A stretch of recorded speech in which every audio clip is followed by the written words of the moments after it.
2024 წელს პირდაპირ უცხოური ინვესტიციები 18.6%-ით შემცირდა და ამას საქსტატის უახლესი და დაზუსტებული მონაცემებიდან ვიგებთ. თუმცა ახალი არ არის ინვესტიციების ქრონიკული კლება ქვეყანაში.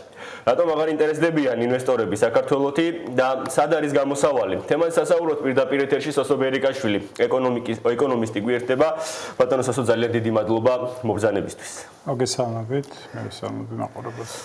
სოსო, მოდი ლოკალური შეფასებით დავიწყოთ სიტუაციის და შემდეგ უკვე გადავიდეთ უფრო ფართო ანალიზზე. 2024 წლის დაზუსტებული მონაცემები გამოქვეყნდა, სადაც FDI-ის მოცულობა 18.6% არის შემცირებული თავის მხრივ 23 წელთან შედარებით. რა არის კლების მიზეზი, თუნდაც ტექნიკურ ნაწილში და შემდეგ უკვე ცოტა გლობალურად შევაფასოთ დინამიკაში. კლების მიზეზი ჩემი აზრით ამ კონკრეტულ შემთხვევაში ლოკალურად ის არის, რომ უბრალოდ 23-ში ჩვეულებრივზე უფრო მაღალი იყო რა.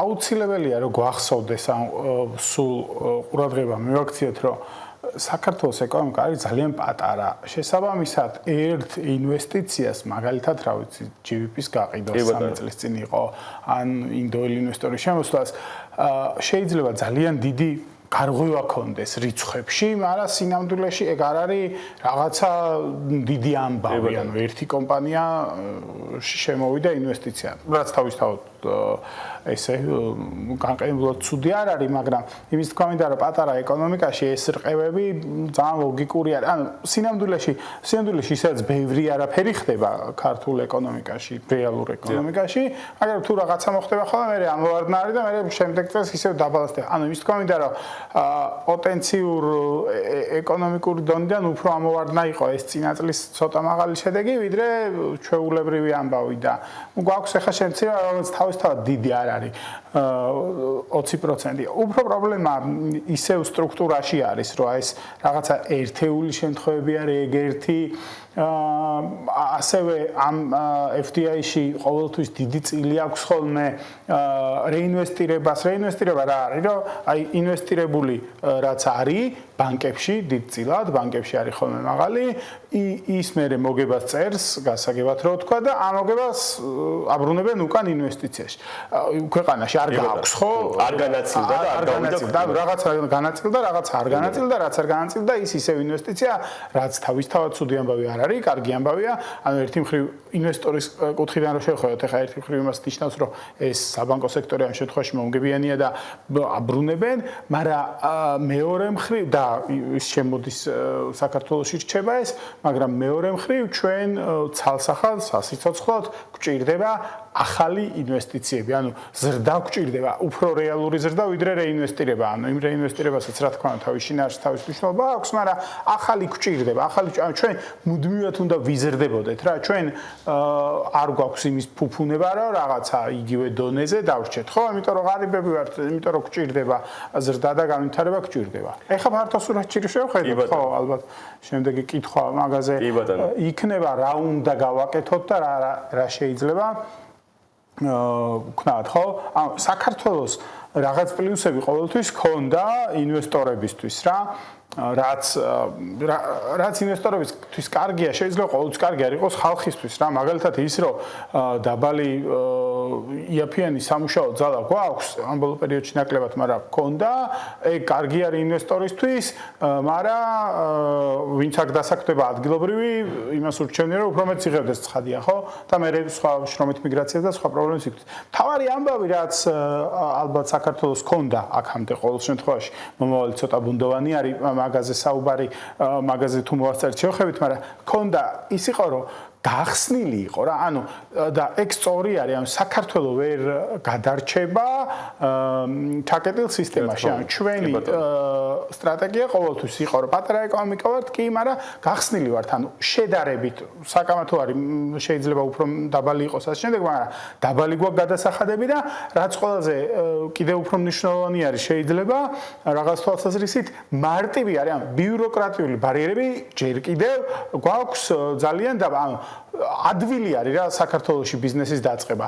მომგებიანიც არის. ეს მომგებიანობა ეხა ხო? ამას სწორი მხარე აქვს. ბანკები რომ მომგებიანი არის, კარგი არის ინვესტორისთვის, მაგრამ ჩვენთვის მომხმარებლისთვის შესაძლოა ყოველთვის კარგი არის პროცენტი არის მაღალი, ხო? ამ პროცენტის მაღალი რო არის, მაგას ბევრი კიდე სხვა მიზეზები აქვს, მაგრამ მაინც ფაქტია რომ მომგებიანია საბანკო სექტორი. ფაქტია რომ ხელსაყრელი არის ამ თვალსაზრისით ბიზნეს გარემო. მაგრამ არიზდება მაინც, ხედავთ რომ არიზდება. იმიტომ რომ რისკები არის ობიექტური, რუსეთი არის ყოველთვის იყო, ანუ საფრთხე არის. აი რისკებს მინდა შევეხოთ. თქვენ ახსენეთ ის ასე ვთქვათ დადებითი მხარეები, რომელიც ქვეყანას ასე ვთქვათ ბოლო პერიოდში გააჩნდა ყოველ შემთხვევაში. მეტნაკლებად დადებითი მხარეები, მოდი ასე შევხედოთ. მე მინდა კითხოთ ბოლო წლების დინამიკას თუ შევხედავთ ახლა თქვენ ახსენეთ იგივე Aqualias кейსი რომელიც ერთ-ერთი ყველაზე მასშტაბური იყო. ამის გარდა იყო იქნება იქ ოფშორებიდან შემოსული შესაძლებელია ყოფილიყო ადგილობრივი ინვესტიცია, მაგრამ ოფშორებიდან შემოსული ქვეყანაში მსგავსი ტენდენციები ბოლო რამდენიმე წელი შეიცვალა და ვხედავთ რომ გარკვეულწილად ახლა ჩვენ თუ სტატისტიკას შევხედავთ ქრონიკულად თუ 23-ს არ ჩავთვლით მუდმივად კლების ტენდენციით ხასიათდებოდა. აი ამისი მიზეზი რა შეიძლება იყოს ის ნეგატიური მიზეზები, რითიც შესაძლებელია თუნდაც ის პატარა ინვესტიციები, მაგრამ ახალი ინვესტიციები აღარ შემოდის ქვეყანაში. ხო, სხვა რაღაც ბრალდებოდა ხოლმე COVID-ს შემდეგ, მაგრამ COVID-ამდეც პრობლემა იყო რა. და იქაც რო უყურებდით, ახალი ინვესტიციები არ იყო რეალურად ხანდახან ყოფილა, რომ FDI-ში ინვესტიცია ყოფილა 80%, რეინვესტირება უბრალოდ ყოფილა 80-90%. ეგ ნიშნავს, რომ საერთოდ არ შემოდის. ანუ რამდენიმე მილიონზე იყო ხოლმე ლაპარაკი. მაგალითად, ფულადი გზავნილებით უფრო მეტი ფული შემოდიოდა. მსგავსიც ყოფილა საქართველოში, ვიდრე ეგ იყო წლების განმავლობაში თან. ვიდრე ინვესტიციები. პრობლემა არის, ანუ თავარი ამბავი ჩემი აზრით აი რო შევხედოთ ბიზნეს თვალსაზრისით ინვესტიცია რა არის რომ ბიზნესმენი აკეთებს ინვესტიციას სხვა ქვეყანაში. თავარი ამბავი ორი რაღაცა არის, მაღალი მომგებიანობა და უსაფრთხოების გარანტია. ანუ უსაფრთხოების გარანტია თუ დაბალი არის, მაშინ მომგებიანობამ უნდა დააბალანსოს. შესაბამისად, იმიტომაც არის შედარებით მაღალი მომგებიანობა საქართველოში, მაგრამ მიუხედავად მაგისა, მაინც ვიღაცები შეიძლება თავს იკავებდნენ. იმიტომ რომ არაფრის გარანტია არ აქვს. ანუ ტურბულენტური რეგიონი არის, ომები არის გარშემო, პოლიტიკური სიტუაცია გაუგებარია, ჩვენი არალეგიტიმური მმართველები დასავლეთ ლანძღვა ამ სიტუაციაში სრულად წარმოუდგენელი არის, იმიტომ რომ თან ცუდი ფორმებით და ისე ღიათ რა რაღაც შეფარვით და რაღაც კი არა, იმიტომ რომ როგორც თავიდანვე თქვი, ჩვენ ვერ ვიცხოვრებთ იზოლირებულ გარემოში, ანუ ვერც იმით ვიცხოვრებთ, რომ არჩევანი გავაკეთოთ და უშუალოდ დასავლეთ ჩავეხსნათ და რაღაც ჩინეთზე ან ემირატებზე ან რუსეთზე ორიენტირდეთ. არ გამოვა ეგ რა, შეუძლებელია მაგან დააბალანსოს. ანუ ჩვენი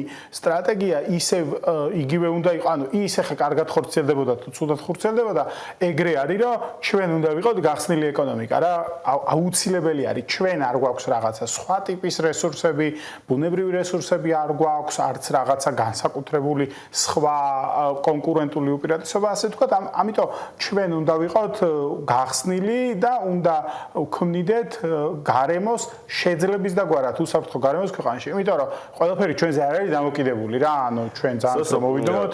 საინტერესო საკითხებს შეეხეთ და მინდა ერთ-ერთზე გავამახვილო ყურადღება, როცა უსაფრთხოებასა და დაცულობაზე ვსაუბრობთ, ამ ნაწილში ინვესტორები ყოველთვის განსაკუთრებულ ყურადღებას ამახვილებენ. თუმცა ჩვენ ახლა ვიცით ჩვენი სასამართლოს პრობლემის შესახებ და რა თქმა უნდა ამ ნაწილში ძალიან კარგად ინფორმირებულნი არიან ინვესტორებიც. რამდენად შეიძლება ეს იყოს ერთ-ერთი ფუნდამენტური პრობლემა იმ ყველაფრისა, რაზეც ახლა ჩვენ განვიხილავთ. ცხადია, უდიდესი პრობლემა არის ახლა ჩვენ გვაქვს შემთხვევებიც გვაქვს. სხვა შორის აი ცუდად დამთავრებული შემთხვევები რო გავიხსენეთ. აი სასამართლოზე ხა წინა წლებშიც ამაზე ბევრი გვილაპარაკე, ჩვენც გვილაპარაკე. სულ პირველ პრობლემად განვიხილავდით ხოლმე, დამოუკიდებელი სასამართლოს არარსებობა. დიდ ამბებზე ინვესტორს არ აქვს გარანტია, რომ თავის სიმართლეს დაიცავს, იმიტომ რომ დიდი ამბები, დიდი ინვესტიციები, 100 მილიონი ინვესტიცია საქართველოსთვის უკვე ძალიან დიდი არის და უკვე პოლიტიკური ინტერესები ჩდება, კორუფციული, არაკორუფციული, ასე შემდეგ, მაგრამ აი მაგალითად რო განვიხილოთ და მე მაგით ქვეყანა ზარალობს რეპუტაციულადაც და ფინანსურადაც რა ნამახვანის ამბავი ხო? რატომღაც არ არის ესე განხილვის საგანი შედეგი რა? ეხა იმას არ ვამბობ, ჰესი უნდა აგვეშენებინა თუ არ უნდა აგვეშენებინა, ბევრი პრობლემა იყო იქ თავიდანვე და ბევრი პრობლემა იმიტომ იყო, რომ ზუსტად დამოუკიდებელი ინსტიტუციები არ გვაქვს და ვიღაც პერსონალიებზე იყო დამოკიდებული, ის დამპირდა, იმან ხელი მოაწერა რაღაც. ყურეთ რა ხდება რა? მაგას რო თავი დანდითება არის და მაქვს ხადია ჩემი პოზიცია, მაგრამ ნამახვანის შედეგად რა მოხდა? ჩვენ გავაგდეთ ინვესტორი, მე იმან გვიჩივლა, მოგვიგო ძალიან დიდი ფული ჩვენი ეკონომიკისთვის, ძალიან დიდი ფული. ეს ფული უნდა გადავიხავოთ ეგ ერთი და მეორე ინვესტორებისთვის, სხვა ინვესტორებისთვის. ეგ ფესებში იქნება თუ ზოგადად ძალიან ცუდი სიგნალი არის, რომ ანუ როგორ იქცევია. ის მე კი იდავებს შეიძლება საარბიტრაჟოში შეიძლება მოიგოს რაღაცა, მაგრამ ინვესტორის მიზანი, წესიერი ინვესტორის ყოველ შემთხვევაში ჩვენ ვიც გვჭირდება, ჩვენ ხო გვინდა კაი ინვესტორები და ასე შემდეგ, იგი თუნდაც ჰესებისთვის ან სხვა რაღაცისთვის რომ მდგრადი განვითარება უზრუნველყო. იმის მიზანი ის კი არა, რომ რაღაცა ფროდი გააკეთოს და მე დავამოიგოს საარბიტრაჟოში. იმის მიზანი არის, რომ მიყვეს და თავისი დაგეგმილი რაც აქვს ბიზნეს თვალსაზრისით, ის გავწა. ანუ იმის თქვა მინდა, რომ ესეთი кейსები, ანუ დამოუკიდებელი სასამართლოს არ არსებობა, მსგავს ტიპის პრობლემები, ან პოლიტიკურად დამოუკიდებელი სასამართლოს არ არსებობა ერთი რო ფინანსურად გვაზარალებს ჩვენ, რეპუტაციულად გვაზარალებს, იმიტომ რომ თუ ჩვენ ეგეთი ქვეყანა ვართ, მაშინ სხვანაირი ინვესტორი იფიქრებს უფრო ჩვენზე, რაც ასევე არ შედის საქართველოს ინტერესებში რა. აი, ამ ნაწილშიც ძალიან საინტერესო აქცენტი დასვით და მე მინდა გკითხოთ ბოლო პერიოდის ერთ-ერთი, ასე ვთქვათ, აქტუალურ საკითხთან დაკავშირებით. თქვენ ასევე ახსენეთ დასავლეთთან გაფუჭებული ურთიერთობები და ასე ვთქვათ ის ნარატივი, ნეგატიური ნარატივი, რომელსაც ეკონომიკური და მართველი გუნდისგან ვისმენთ ხოლმე დასავლეთის მიმართულებით. ამ ნაწილს მოყვება ის, რომ დასავლური ინვესტიციები შესაძლებელია ჩავანაცვლოთ ჩინური, აზიური თუ მაგალითად ემირატების ინვესტიციები. თუმცა ის პრობლემები, რომელზეც ჩვენ ვისაუბრეთ, თუნდაც სასამართლოს პრობლემა ალბათ ნებისმიერი ინვესტორისთვის ძალიან მნიშვნელოვანია. რამდენად შეიძლება აი ამ რეალობაში თუ დაუშვებთ იმას, რომ ამ რეალობაში არაფერი არ იცვლება, თუნდაც სასამართლოს ნაწილში, უსაფრთხოებისა და დაცულობის ნაწილში, რამდენად უშვებთ იმას, რომ შესაძლებელია თუნდაც აზიელი ინვესტორიც ჩანაცვლდეს დასავლელი ინვესტორი და ის დაინტერესდეს თუ დასავლელი ინვესტორი არ ინტერესდება. რამდენად აქვს ამ იდეას არსებობის უფლება? არსებობის უფლება ცხადია აქვს, ანუ თეორიულად ყველაფერი შეიძლება. თეორიულად ეს ხო რაღაც ძალიან დიდი ეკონომიკები არის, ხა ჩვენ თავიდანვე მაგაზე ვსაუბრობთ, რომ საქართველოს ეკონომიკა ძალიან პატარა არის, ჩინეთი არის განუზომლად დიდი. ყველაფერი შეიძლება. იქ შეიძლება ისეთი ინვესტორიც ნახო, რომ რაღაცა მოუგვარო, ატკატი მისცე, ასე შემდეგ, ანუ სასამართლოს გარეშეც რა. ანუ იმის თქვა მინდა, რომ ჩინეთში დაუშვათ ან ემირატებში უფრო შეიძლება იყოს შესაძლებელი სხვა ტიპის ინვესტორების მოძებნა და კი პატარა, ანუ 100 მილიონი რო შემოიტანოს მართლა უკვე ძალიან დიდი არის საქართველოს ეკონომიკისთვის და შეიძლება ეს ყველაფერი ამ ნაწილში ჩანაცვდეს, მაგრამ ეგ არ არის თავის ცალსახად ეგრევე კარგის. ან რაღაც საკსტატი მონაცემებს გამოაქვეყნებს, ეგ მონაცემები სწორი იქნება, გაიზარდა ინვესტიციები გვეტყვიან, მაგრამ ვინ სარგებლობს მე მაგ ინვესტიციებით? ანუ თუ კორუფციული იქნება, თუ არა თავისუფალი სასამართლოს პირობებში ხდება გარიგებები, თუ რაღაცა ამით ისარგებლებენ მხოლოდ რაღაც ჩინოვნიკები თუ ლოკალური ოლიგარქები და ასე შემდეგ, ეგ არ ნიშნავს კარგ განვითარებას ეკონომიკისთვის რა. ანუ ჩვენი მიზანი ხო რაღაცა იდეა ფიქსი ეკონომიკური განვითარება მნიშვნელოვანია, ანუ ინვესტიციების მოზიდვის გზით და ასე შემდეგ, მაგრამ ჩვენი იდეა ფიქსი ის ხო არ არის, რომ უბრალოდ რიცხვები დავწეროთ ეკონომიკური ზრდის ან FDI-ის ზრდის, ანუ ჩვენთვის თავარი არის მდგრადი განვითარება და ამ ფორმით მოზიდვა თუ მოხდება, ეგ არ იქნება კარგი რა. სოსო, ძალიან დიდი მადლობა ტრადიციულად საინტერესო ანალიზისთვის. მაყურებელს შევახსენებ, ეკონომისტი სოსო ბერიკაშვილი იყო ჩვენი სტუმარი და ვსაუბრობდით პირდაპირ უცხოური ინვესტიციების შემოდინებასთან, უпростоრედ შემოდინების ნაკლებობასთან საქართველოში.